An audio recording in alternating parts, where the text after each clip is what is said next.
In the 5th century BC, this was the iPhone of its time. An amphitheater is a piece of technology that functions the same way as an ordinary iPhone. Using cutting-edge resources of its day in design, sound, and spatial convenience, this piece of tech was state-of-the-art mass communication. Fundamentally, it connected people through technology as a means to distribute information that affected their lives and experiences. Something appealing, something appalling, something for everyone, a comedy tonight. Nothing for kings, nothing for crowns.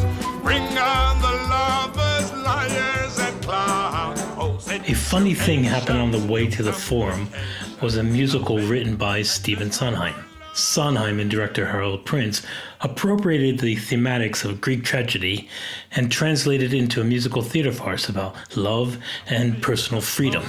The character of Pseudolus is a slave that will do anything to get his freedom.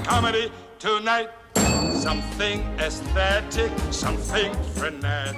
When the musical moved from Broadway to film director Richard Lester decided instead of playing the musical in a hyper-theatrical settings of a Roman forum, like the stage version, the film instead would be set in a more realistic surroundings. Weighty affairs will just have to wait. Our principal characters live on this street, in a less fashionable suburb of Rome, in these three houses. In 1966, there was a lot of things happening politically. Audiences were tuning in daily to see grim visions of the Vietnam War being broadcasted to their TV sets. So Lester forgo the bright set pieces seen inside on a Broadway stage, and instead opted to reflect the world outside the theater. As the streets surrounding Broadway and 42nd Street in the late 60s were teeming with seedy burlesque theater and peep shows. His audience, he hoped, understood the contradiction of high art surrounded by urban decay, and to look at our desire to be free of the daily grind that keeps us bound to where we are. Reverend, rude, full of chaos and chases. Like all men, he dreams of an escape where, being free, he has the right to choose the world that suits him, not the one forced upon him.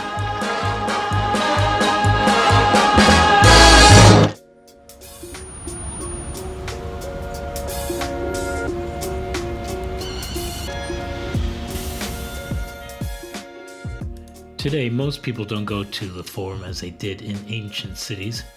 Instead, our forums are found in our devices. Instead of a wide-open physical space, our ideas are experienced through virtual, small, self-contained, handheld devices.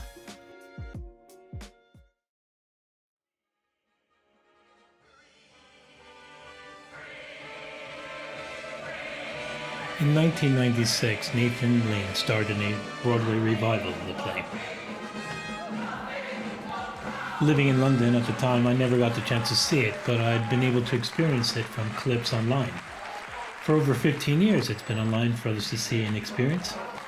However, it makes you question, why did this person in the first place decide to film this? It's shaky and out of focus. And instead of fiddling with a camera at the risk of being caught in what is technically illegal and disturbing the folk around them, they decided to record it, instead of just experiencing it. I grew up outside New York. I would also travel by bus to go see musicals on Broadway. I did the same thing and sat in the last row of the Eros Theater with a battery-powered cassette tape recorder and recorded the entire preview of Sweeney Todd. Because there wasn't yet a commercial recording of the show I could buy, I would sit in my bedroom with my brother and play the tape over and over.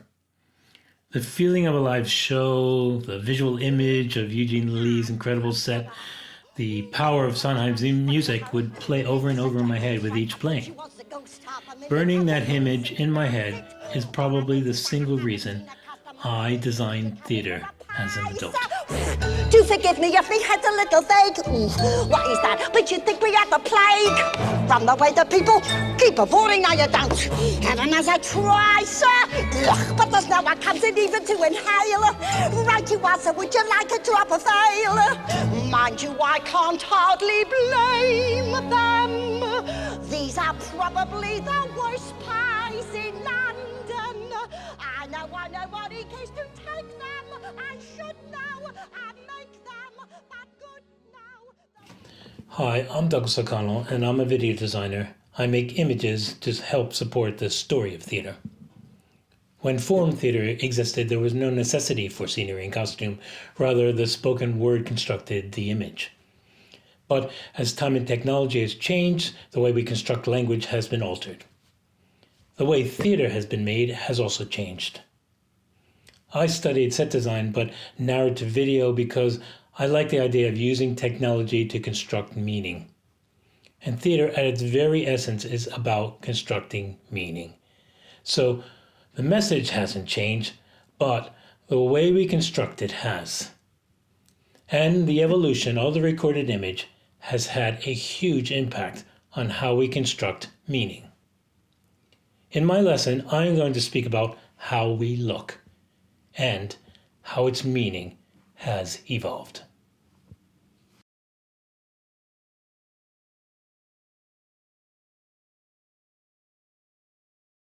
Do you want to know what it is? The Matrix is everywhere. It is all around us. Even now, in this very room. You can see it when you look out your window or when you turn on your television. You can feel it when you go to work, when you go to church, when you pay your taxes. It is the world that has been pulled over your eyes to blind you from the truth. What truth? Jean Baudrillard is a French philosopher. You may have not read his work, but if you have seen The Matrix, you have experienced his theory of today's world. Like Keanu Reeves' Neo, the boundary between reality and real life has changed.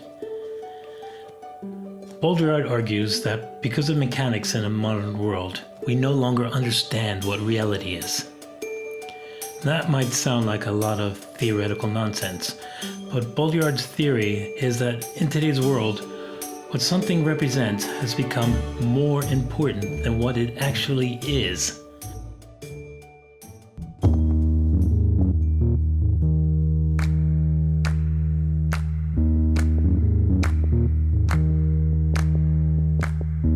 You gotta know I'm feeling love.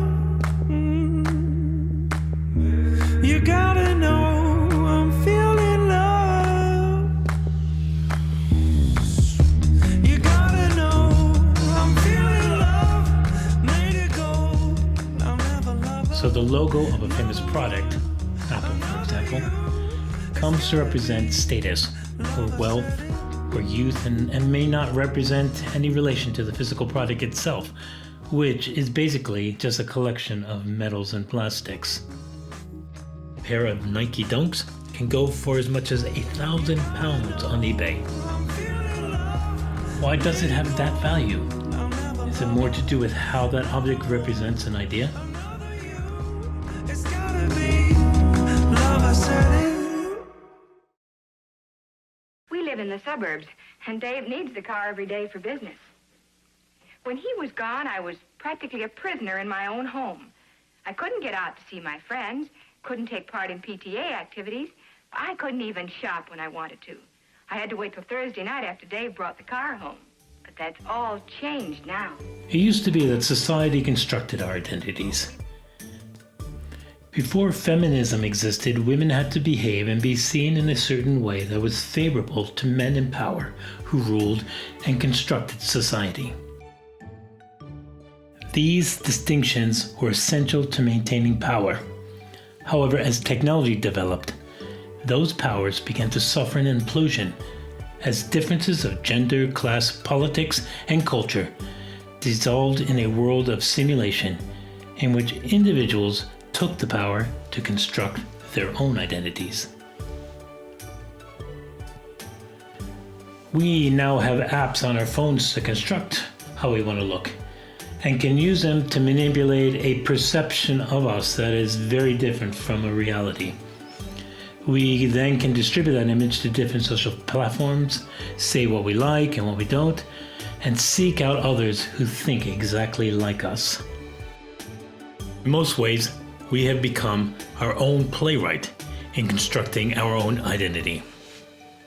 The lens has become one of the most important tools in our contemporary world that helps to define our identity.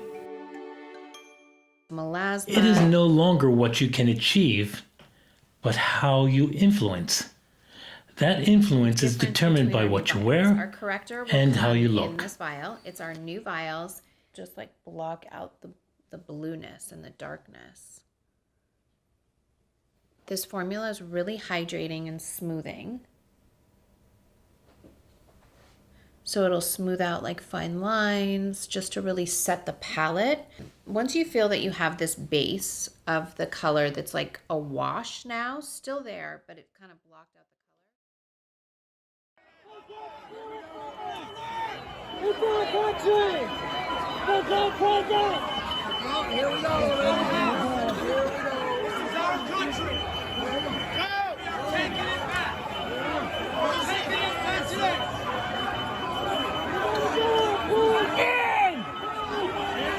In a world where the lens seems to dictate how we think, Donald Trump, by any standard, is a silly, ugly man.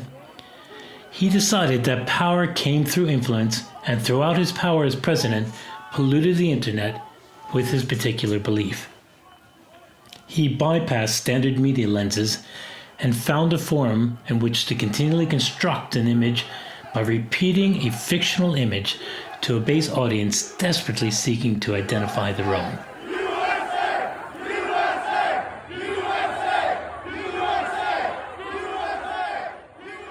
Now, out of the inspection of the media lens that his position provided, and without the platform in which to distribute his version, will that image remain influential?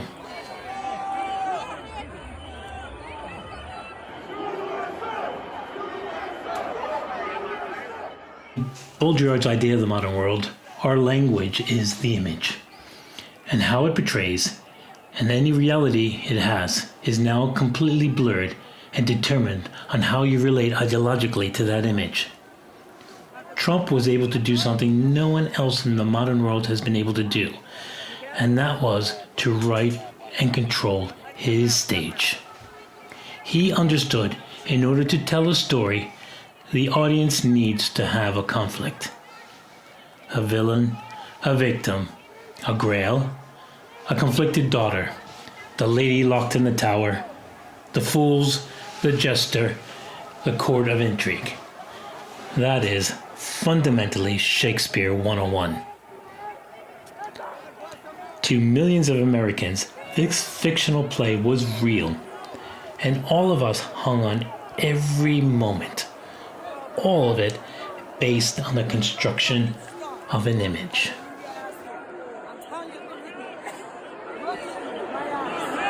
Get my fucking eyes if you don't stop.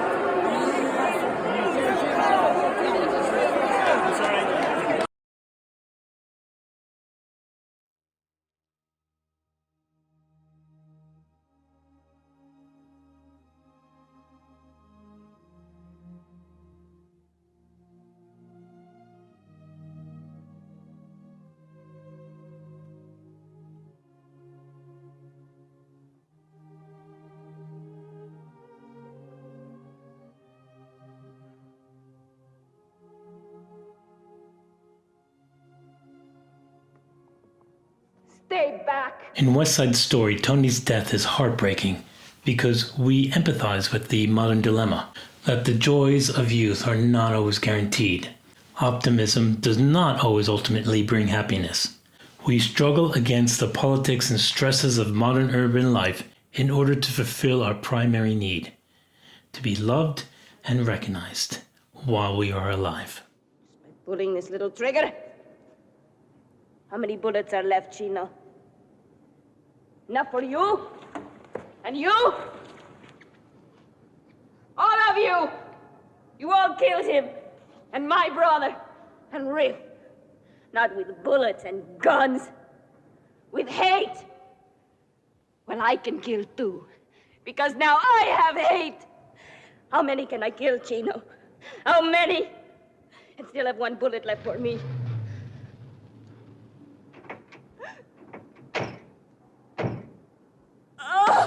Oh, no.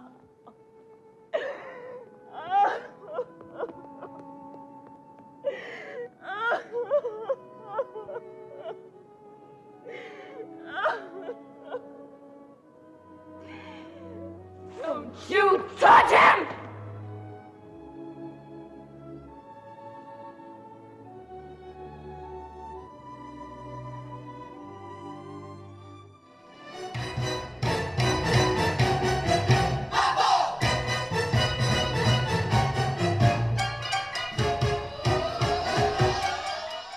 In this 2020 New York revival of West Side Story, director Ivan Van Hove and video designer Luke Halls understands to tell the story of West Side Story in a modern context is to recognize and speak in a language that shapes our identity today.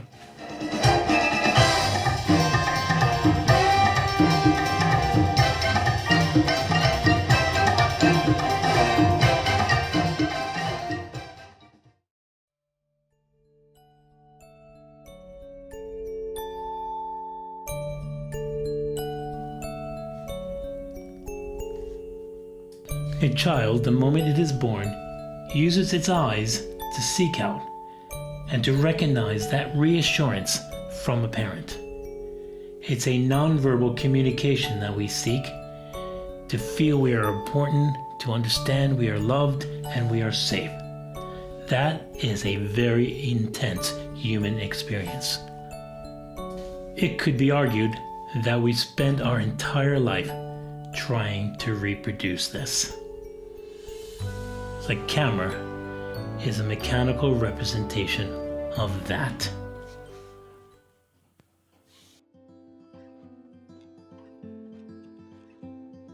Walter Benjamin, in his essay Art in the Age of Mechanical Reproduction, says, "For the first time in history, mechanical representation emancipates the work of art from its parasitical dependency on ritual." In other words, technology has freed art from the exclusivity of the privileged few. It is now available to anyone. We no longer need to seek it in museums, libraries, cathedrals, or concert halls. It is brought to us.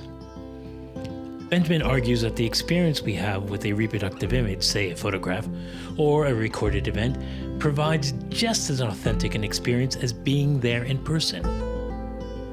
Is the person's experience watching an NT Live show at a movie theater in Manchester any less valid than that of a person watching it live on stage in London?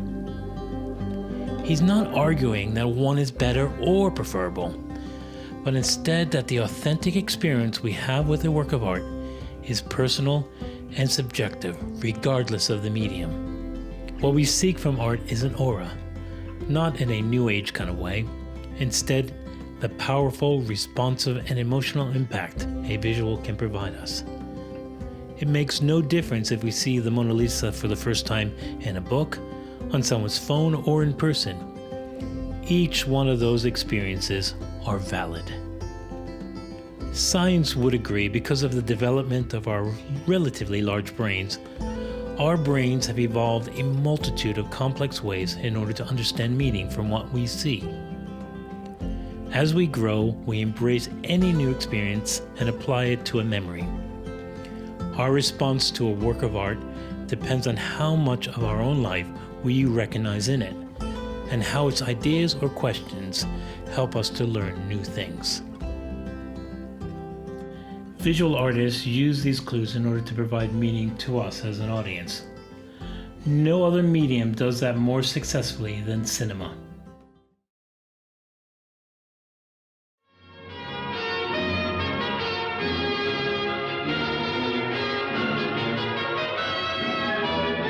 Sergei Eisenstein, a Russian filmmaker, is given the credit for developing the idea of cinema as we know it. In 1925, he invented a method of editing that we know as montage theory. Eisenstein had come from a background of theater and was very much influenced by Japanese kabuki and no theater. In kabuki theater, meaning is constructed by a series of gestures performed by the actor. The audience understands what these gestures mean, and these gestures, when placed in juxtaposition, construct a sentence. In the same way, Eisenstein would do that with an image. He understood by taking one image and juxtaposing it against another image, a third meaning is created. The emotional whole is made by the sum of its parts. In his most famous sequence from Potemkin, the massacre that occurred on the Odessa steppes, he uses the power of looking as a way to speak about injustice. We could hear about an atrocity, but it's more important if we can witness it. Fundamentally a propaganda film, this collection of edits allows us as an audience to be witness and to have an emotional impact of what we are seeing. Because it is edited by a single author, we see what he wants us to see, and in that way, he can control us emotionally and psychologically.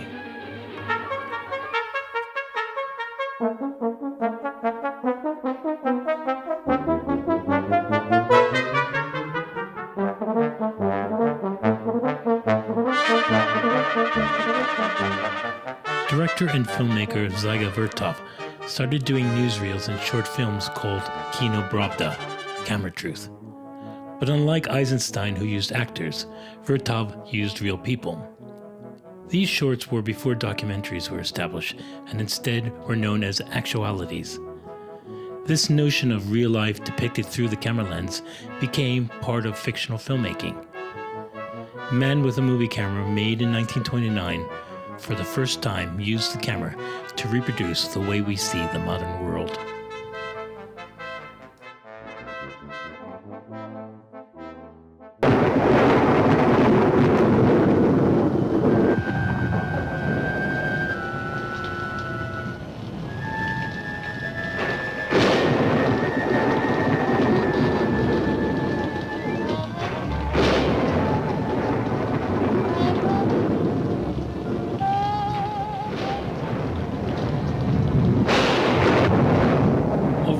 As mass communication and image technology progressed, so did the way the image affected the way we were influenced. In the classic Citizen Kane, director Orson Welles uses the camera angles in an intrusive way, going behind private spaces and dollying the camera intimately into a character's emotional space. It is at this time that the image begins to take a voyeuristic quality. I thought maybe we could have a talk together. Well, think again. Let you people leave me alone. I'm minding my own business, you mind yours. If I could just have a little talk with you, Miss Alexander. All I want to ask Get out you. of here. Get out! Sorry. Get out. The camera Maybe some now other time. allows us to be intimately close to an individual that wouldn't be possible in real life. You're the fellow that wondered why I invited you here tonight. I'll tell you why. Are they watching us? An example of how cinema began to invade our personal space can be demonstrated in this clip from George Stevens' A Place in the Sun. In this scene, Elizabeth Taylor and Montgomery Clift are looking for a quiet spot so they can have a moment alone together. However, we are standing right behind them. If this was real life and we were this close, we would have been thrown out of the club and our membership revoked.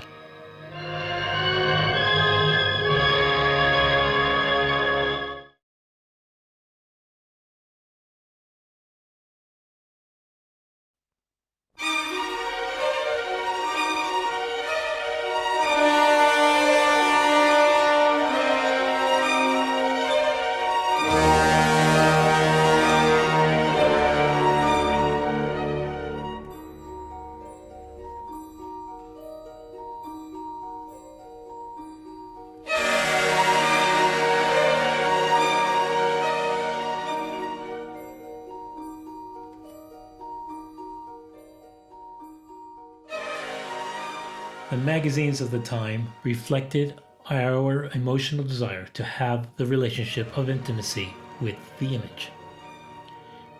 In Greek and Roman times, the gods were of another world.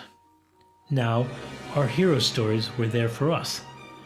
The infatuation of the image became commodified by the studio's lust for money and our desire to eat it up.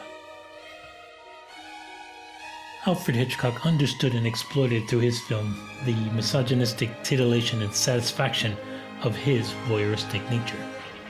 He pushed, as if there were no walls, knowing that an audience by nature would want to see things they aren't supposed to look at. Watching a Hitchcock film is essentially slowing down to watch an accident, or, more accurately, watching as your creepy uncle hits on a date you brought home.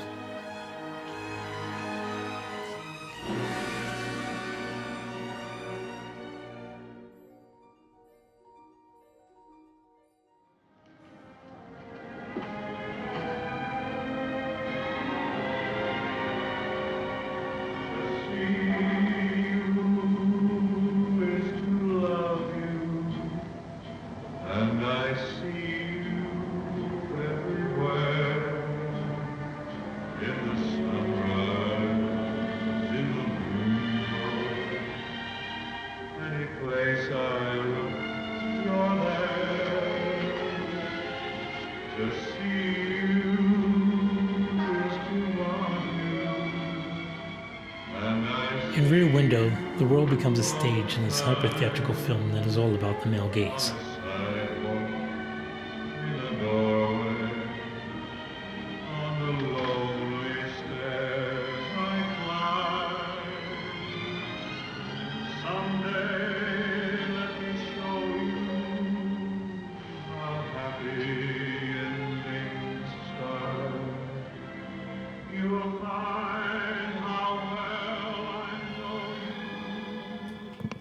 Jimmy Stewart plays a photographer, L.B. Jeffries, whom, while trapped at his home from a broken leg, becomes obsessed with the everyday lives of his neighbors.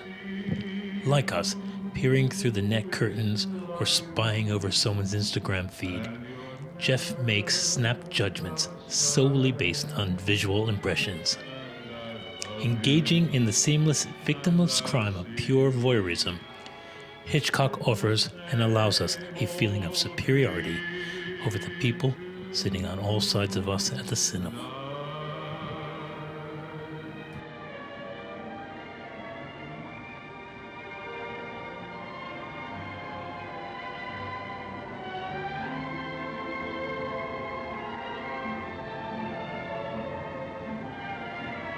Miss Lonely Hearts.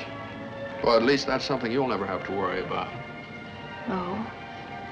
You can see my apartment from here all the way up on 63rd Street? No, not exactly, but we have a little apartment here that's probably about as popular as yours. You remember, of course.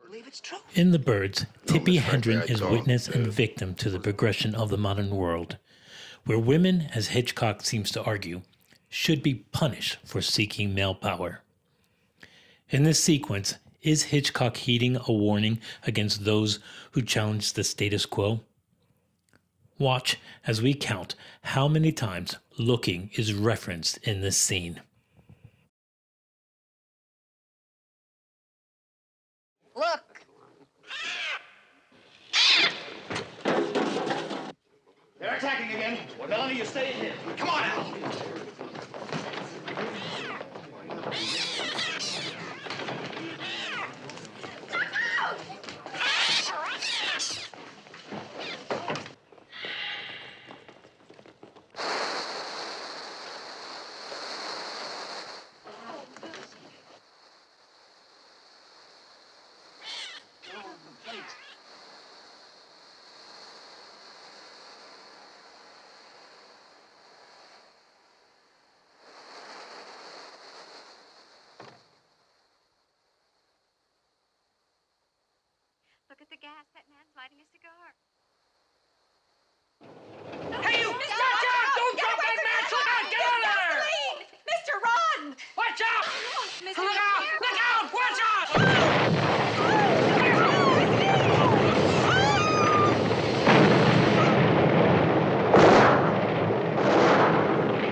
most animal brains are rather more focused on achieving survival through vision.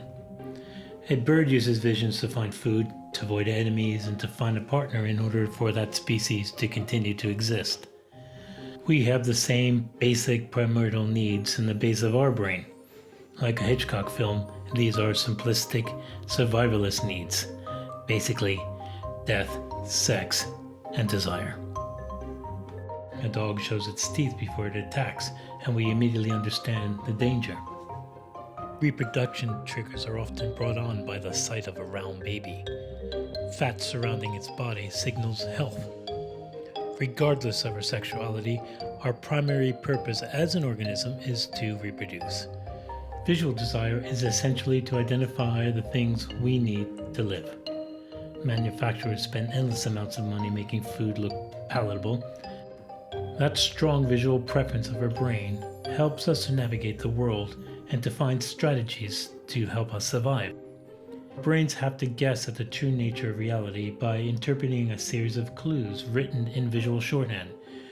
In the early 20th century, a group of Austrian and German psychologists put together a theory called Gestalt principle.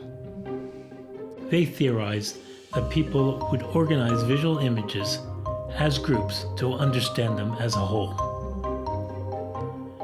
5 of the main ones include symmetry, proximity, similarity, continuation, and closure. Artists and designers have used elements of these principles directly and indirectly. Symmetry is found throughout Western classical art. Michelangelo's David is essentially constructed through symmetry. However, from the viewer's perspective, his head is disproportional to his body, as the viewer views a sculpture from below, so it would appear proportional from their point of view. Do you remember kind of the moment when fame hit and you thought, oh, Tom actually, I can't Cruise has arrange to been be a making friend films for over 40 years. He's popular at the box office, not because he's a particularly good actor, but because he's completely symmetrical. If you were to take one half of his face and then repeat it on the other side, you would notice that he looks almost exactly the same. I feel like we shouldn't ask any questions. We'll just sit here and look at him for a while. More red. Blue, blue, blue, blue, blue, blue, blue, even, good.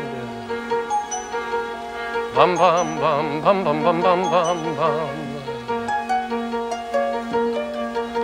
More red. More blue. More beer.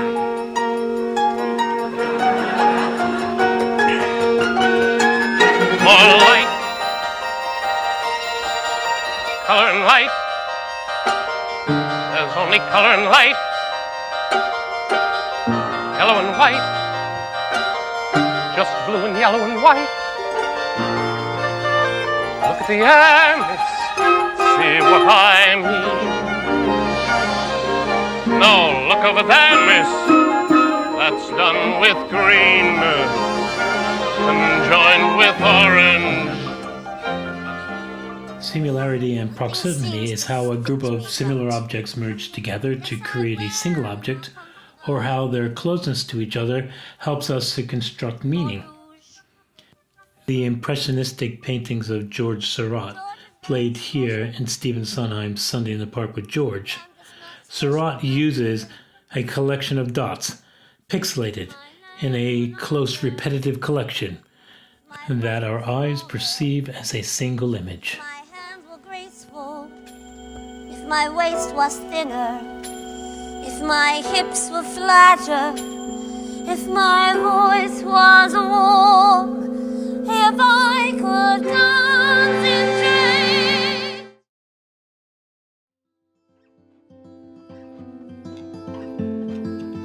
dreams. Continuation occurs when the eye is compelled to move through one object to continue to the other. The Grand Canyon is nature's amphitheater. Tourists come en masse to experience its awesome scale, to hear sound naturally echo over terrain, and to take photos to bring home. I also did my Mecca to the Grand Canyon by doing the Jack Kerouac and putting my dog in the back of my car and driving west. I too stood at the edge and looked at the vast expansion and thought it looked like every photograph I saw, but bigger. It wasn't until the next day when I hiked to the bottom did my perception change. Suddenly, it wasn't about looking in. Instead, I moved to the object, where my perception and perspective changed. Here is David Hockney's interpretation. It is a large-scale painting made of a series of canvases put together to make a single image. The color and patterns are designed to lead your eye through a continuation beyond just the surface of the canvas. Like a Francis Bacon painting where the body is reversed and turned inside out, Hockney uses the palette of muscles and organisms to see beyond the naturalistic foreground and seduce us to explore the inners of the corporal body.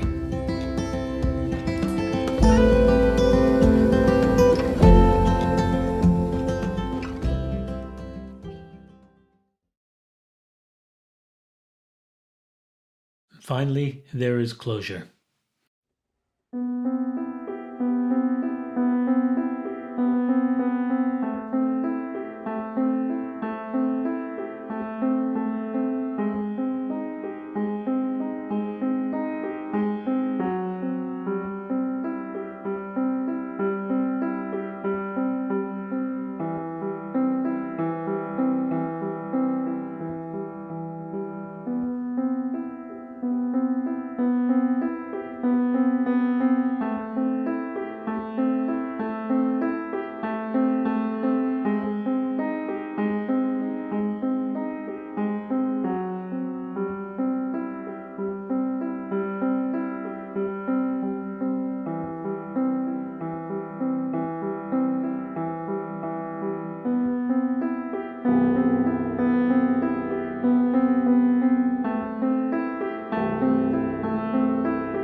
Turner, early in his career, made landscapes that were literal and ticked the boxes for conventional viewers seeking an idyllic, bucolic image.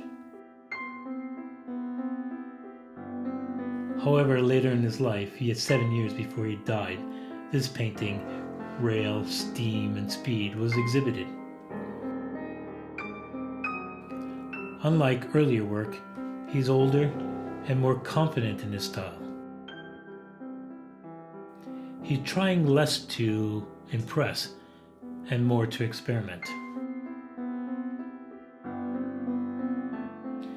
It gives a sense of time, space, and emotion, and we participate rather than being just a passive viewer.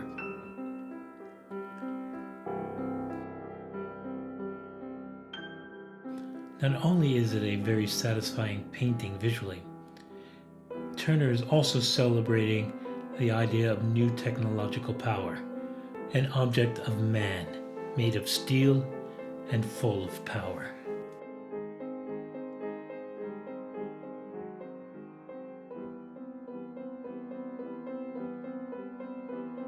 In the corner of the painting, you can see a hare sprinting across the countryside, trying to keep pace with the speed of progression.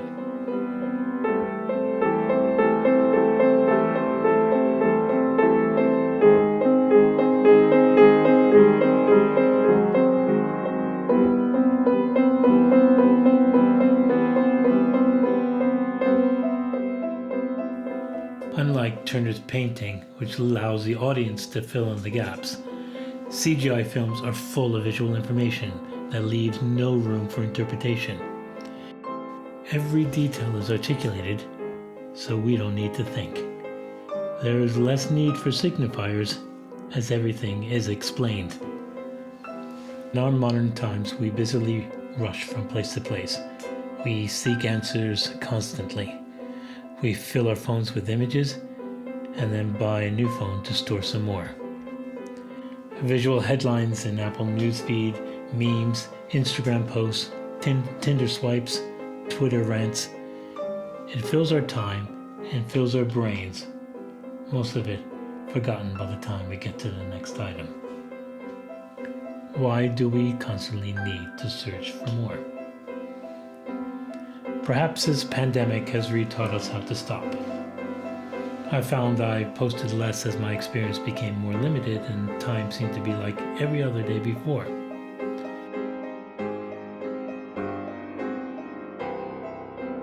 Its audience desire more. As a theater maker, should I give it? Photography has lost its footing as a fine art, as we no longer value it as much as we would a trip to Spain or a new IKEA sofa.